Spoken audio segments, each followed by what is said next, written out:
Libuan ka mga deboto nga gikan pa sa nagkadaiyang lugar sa Mindanao ang mibisita sa St. Augustine Metropolitan Cathedral sa Cagayan de Oro City aron duawon ang reliquary image sa milagrosong santos nga si Saint Padre Pio. Ani ang report.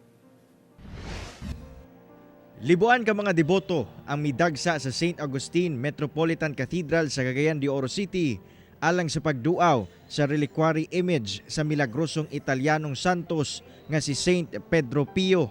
Among imahe usa ka wax figure nga gisubay gayod ang hulagway sa namatayng santo.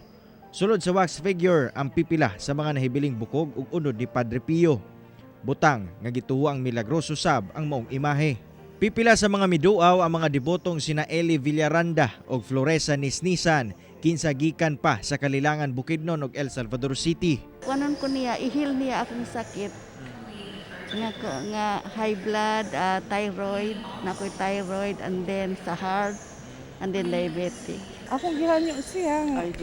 Kaluyan ko niya, tagaan kong taas nga kinabuhi. Niya, akong mga problema, iyang sulbaron. Dako ang kalipay ni Father Alan Pulgo, Parish Priest sa St. Augustine Metropolitan Cathedral sa pagbisita sa imahe ni Padre Pio. Labi pa nga daghang milagro na sab kini nga nahatag ngadto sa mga lugar nga nabisitahan. Sigon ni Father Pulgo nga usa sa mga ginalantaw nga santo sa simbahang Katolika si Padre Pio tungod sa mga nahimo niini nga milagro sa iyang kinabuhi. Murag kamatuuran nga pahinumdom nga dapat kamaubod na magsakripisyo gamay niya magpaubos tungod kay usaw man nato pagkadawat sa grasya kung atong gusto yun may matuman mo gani siya lagi ingon lagi siya nga find God in all things and always follow the will of God, no? Human sa St. Augustine Cathedral, gidala sab ang imahe ni Saint Padre Pio ngadto sa Our Lady of Manawag Chapel sa Limkit Kay Center sa syudad ay haibiyahe pabalik sa Cebu City kung asa kini permanenteng nakabutang.